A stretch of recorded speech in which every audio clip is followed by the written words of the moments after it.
रानू चिड़िया और मानू चिड़िया के दो बच्चे थे, कुकू और गुड़िया। गुड़िया बहुत समझदार थी।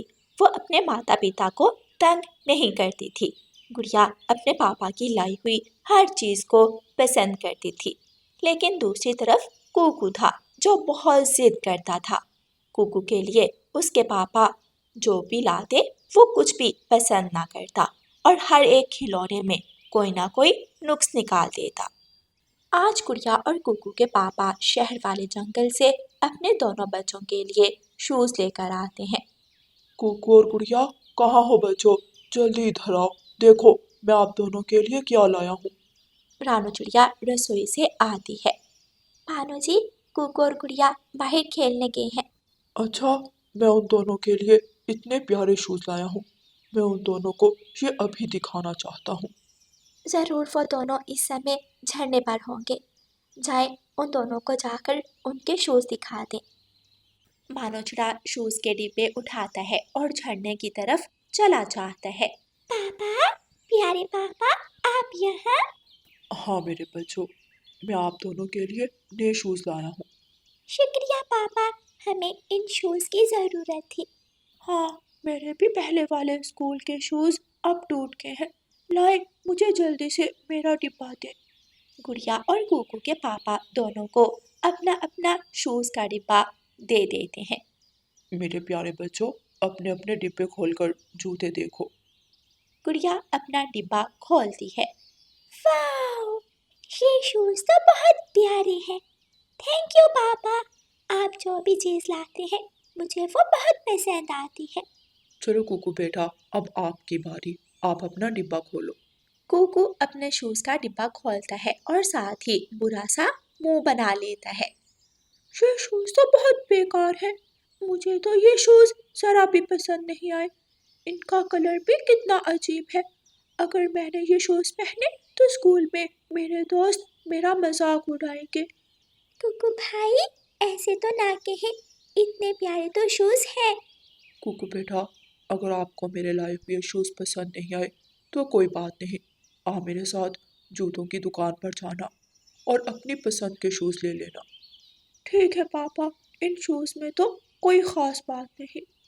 अच्छा, आप दोनों अपने अपने डिब्बे उठाओ और मेरे साथ घर चलो।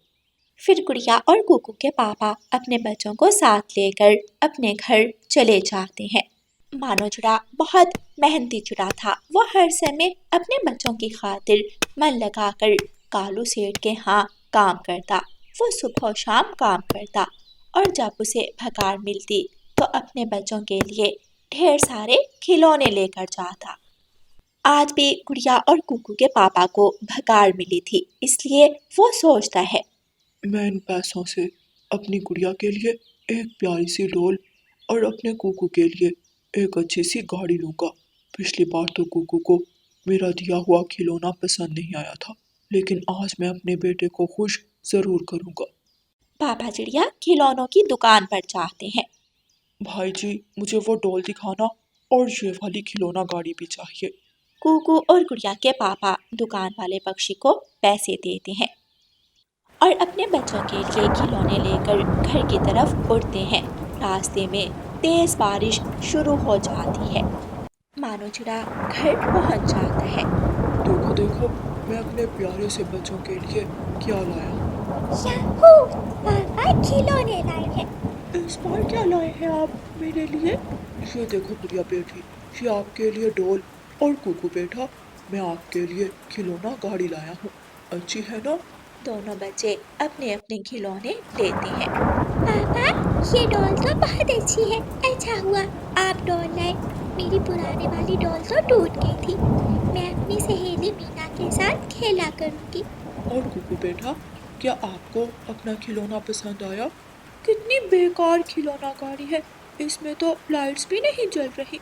मेरे दोस्त किकी के पास इतनी महंगी खिलौना गाड़ी है जो रिमोट पर चलती है। ये तो बेकार है। मेरे दोस्त मेरा मजाक उड़ाएंगे। कुकू बेटा, क्या हो गया है? आपके पापा इतने प्यार से ये गाड़ी लाए हैं। इतनी अच्छी तो है। लेकिन मुझे रिमोट कंट्रोल कार चाहिए। ये आप वापस कर दें। अच्छा बेटा, आप चिंता मत करो। आपको जो कार पसंद है मैं अभी आपको वो ला कर देता हूँ। इस बार मैं अपने बेटे को खुश जरूर करूँगा। रहने दे मानो जी, इस कुकू के बच्चे को तो कोई चीज़ पसंद नहीं आती। आप बाहर मत जाए, देखें बाहर कितनी ज़ोरों की बारिश हो रही है। नहीं रानो, मैं अपने बेटे की पसंद की कार अभी लेकर आऊँगा। पापा चिड़िया घर से निकलते हैं। बाहर बहुत तेज बारिश के साथ तेज हवा भी चल रही थी। पापा चिड़िया अभी थोड़ी ही दूर गए थे कि एक पेड़ की डाल टूटती है और तेजी से उड़ती हुई मानो चिड़िया की तरफ आती है और सीधी आकर पापा चिड़िया के सर पर लगती है। पापा चिड़िया वही बेहोश होकर गिर पड़ते हैं। उनका सर पूरी तरह घायल हो जाता है। थोड़ी देर बाद वहाँ से कबूतर गुजरता है। वो मानो चिड़े को बेहोश देखकर वहाँ आता है और जल्दी से मानो को अपनी पीठ पर उठाता है और उसके घर छोड़ता है। रानू चिड़िया और बच्चे मानो चिड़े को बेहोश देखकर रोने लग जाते हैं। पापा, पापा, क्या हुआ? ये आपके सर पर क्या हुआ है? पापा, आंखें खोले। पापा, हमसे बात करें। चुप करो कुकू, ये सब आग की वजह से तो हुआ है। आग की वजह से आपके पापा इतनी तेज बारिश में बाहर निकले। हमेशा अपने पापा की लाई हुई चीज को पसंद नहीं किया और अब आपकी जिद पूरी करते करते आपके पापा इतने घायल हो गए हैं। मुझे माफ कर दे पापा, मैं बहुत बुरा हूँ। मैंने हमेशा अपने पापा को तंग किया। बस एक बार पापा आप आंखें खोले। मैं वादा करता हूँ मैं फिर कभी जिद नहीं करूँगा। आप दोनों अपने पापा का ध्यान रखो। मैं बुलबुल डॉक्टर को बुला कर लाती हूँ। फिर रानू चिड़िया बुलबुल डॉक्टर को बुला कर लाती है। बुलबुल डॉक्टर मानो चिड़िया का चेकअप करती है। चिंता की बात नहीं है, मैं अभी सर पर पट्टी कर देती हूँ। थोड़ी देर बाद इन्हें होश आ जाएगा। फिर बुलबुल डॉक्टर मानो चिड़े के मुंह में दवा डालती है और उसके सर पर पट्टी बांध देती है। थोड़ी देर बाद पापा चिड़िया आंखें खोलता है और गुड़िया और कुकू जल्दी से अपने पापा के गले लग जाते हैं। पापा, पापा मुझे माफ कर दे। मेरी जिद की वजह से आप घायल हो गए। मैं आज के बाद आपको कभी तंग नहीं करूँगा। ऐसे कुकू को अपनी गलती का एहसास हो जाता है और फिर वो हमेशा अपनी बहन गुड़िया की तरह अपने पापा और मम्मा का कहना मानता है और उनकी हर लाई हुई चीज़ को पसंद करता है। प्यारे दोस्तों, इस कहानी को लाइक, अपने दोस्तों के साथ शेयर और चैनल को सब्सक्राइब करना बिल्कुल मत भूलना। आपका धन्यवाद। रानू चिड़िया के पास एक रेहड़ी थी जिस पर रानू चिड़िया अपनी मज़ेदार गरम गरम बिरयानी बेचा करती थी। रानू चिड़िया हर रोज़ ताज़ा बिरयानी बनाती, अपनी रेहड़ी पर देगची को रखती और रेहड़ी को धक्का लगाकर पूरे जंगल में घूमती। बिरयानी बिरयानी, मज़ेदार बिरयानी, जो एक बार आए वो बार बार खाए। स्वादिष्ट स्वादिष्ट बिरयानी। तोता अपने घर में बैठा था। ये तो रानू चिड़िया की आवाज है। लगता है रानू चिड़िया अपनी बिरयानी लेकर आ गई है। मुझे जल्दी से जाना होगा। तोता अलमारी से पैसे निकालता है और जल्दी से रानू चिड़िया के पास जाता है। ये लो चिड़िया रानी पैसे, और जल्दी से मुझे एक गरम गरम प्लेट बिरयानी की दे दो। अच्छा अच्छा तोते भाई, मैं अभी देती हूँ। रानू चिड़िया तोते से पैसे लेती है और एक प्लेट में बिरयानी डालकर तोते को दे देती है। तोता मज़े लेकर बिरयानी खाने लगता है। और कुछ ही देर में सारी प्लेट साफ कर देता है। वाह चिड़िया, तुम्हारे पंखों में तो जादू है। इस जंगल में सबसे मजे का भोजन तुम ही बनाती हो। मुझे बहुत खुशी होती है तोते भैया, जब पक्षी मेरा बनाया हुआ भोजन शौक से खाते हैं और ये काम करने से मेरे घर का खर्चा भी पूरा हो जाता है। रानू चिड़िया फिर से अपनी रेहड़ी को धक्का लगाती है और आगे बढ़ती है। रानू चिड़िया जैसे ही घने जंगल की तरफ जाती है, एक दुष्ट कौवी रोज की तरह वहां आ जाती है और रानू चिड़िया का रास्ता रोक लेती है।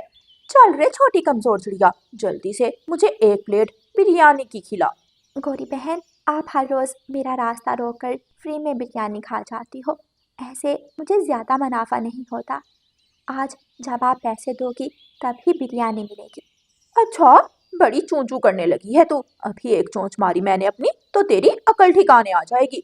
इसलिए चुपचाप मुझे बिरयानी की प्लेट दे, वरना मार मार कर मैं तेरे पंख तोड़ दूंगी। फिर कैसे तुम ये अपना बिरयानी बेचने का काम करोगी? बेचारी रानू चिड़िया डर जाती है। नाना गौरी बहन, मैं तो मजाक कर रही थी। मैं अभी तुम्हें बिरयानी देती हूँ। रानू चिड़िया जल्दी से एक प्लेट बिरयानी की भरकर गौरी कवि को दे देती है। गौरी कवि रानू चिड़िया को डराकर बिरयानी खा लेती है। रानू चिड़िया शाम को वापस अपने घर चली जाती है। मम्मा, आज फिर पैसे कम है। इसका मतलब आज फिर वो गंदी गौरी आंटी आपको डराकर बिरयानी खा गई होगी। हाँ गुड़िया बेटी, अगर मैं उसे ना दूँ तो मुझे मारने की धमकियाँ देना शुरू हो जाती है।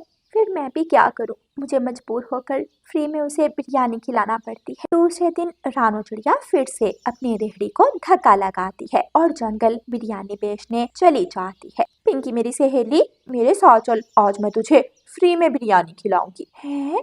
फ्री में? वो कैसे? मेरी सहेली? तुम बस मेरे साथ चलो और फिर देखना अपनी सहेली का कमाल।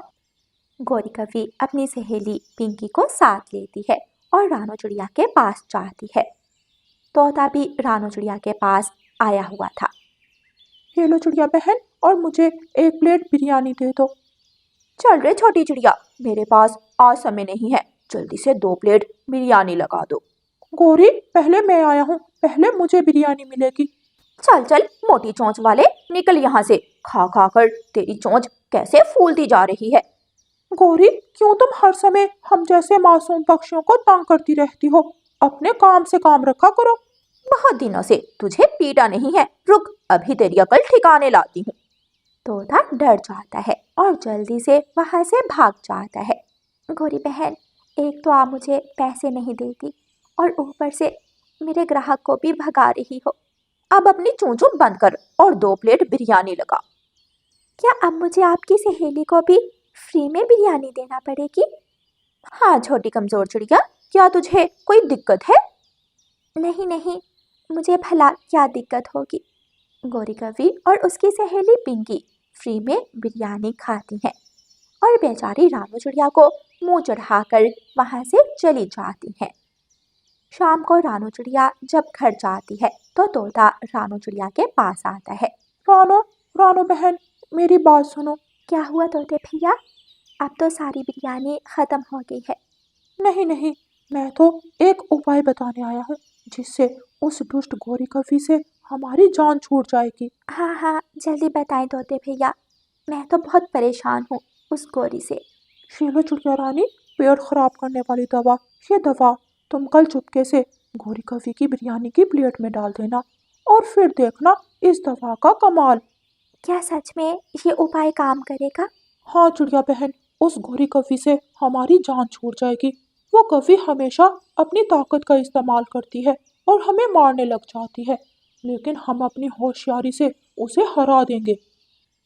अगले दिन रानू चिड़िया फिर से अपनी रेहड़ी लेकर जंगल जाती है और तोते की दी हुई दवा को अपने पंख में छुपा लेती है। बिरयानी बिरयानी, गरम गरम स्वादिष्ट बिरयानी लो। जैसे ही गौरी कवि रानू चिड़िया की आवाज़ सुनती है वो फिर से फ्री में बिरयानी खाने आ जाती है। रानू चिड़िया गौरी कवि को आता हुआ देख लेती है और जल्दी से एक प्लेट में बिरयानी डालकर उसमें पेट खराब करने वाली दवा डाल देती है। चल चिड़िया, आज ज्यादा चूचू मत करना और जल्दी से मुझे एक प्लेट बिरयानी लगा दे। हाँ हाँ गौरी बहन, आप जैसी शक्तिशाली का भला मुझ जैसी कमज़ोर चिड़िया कैसे मुकाबला कर सकती है। ये ले, मैंने पहले से ही आपके लिए बिरयानी की प्लेट निकाल ली है। रानू चिड़िया वो पेट खराब करने वाली दवा डली बिरयानी गौरी कवि को खिला देती है। जैसे ही गौरी वो बिरयानी खाती है उसके पेट में ज़ोर ज़ोर से दर्द शुरू हो जाता है। हाय हाय, मैं मर गई। हाय मेरा पेट, मेरे पेट में बहुत दर्द होने लगा है। हाय। गौरी कवि दर्द के कारण कभी एक तरफ भागती है तो कभी दूसरी तरफ, और जमीन पर लेटकर जोर जोर से अपनी टांगे हिलाए रोती रहती है। हाय, बचा लो, कोई मुझे बचा लो, ये दर्द रुकने का नाम ही नहीं ले रहा। हाय, मैं क्या करूं? गौरी कवि खूब रोती है। ऐसे रानू चिड़िया और तोता गौरी कवि को उसके बुरे कामों की सजा देते हैं। प्यारे दोस्तों, इस कहानी को लाइक, अपने दोस्तों के साथ शेयर और चैनल को सब्सक्राइब करना बिल्कुल मत भूलना। आपका धन्यवाद।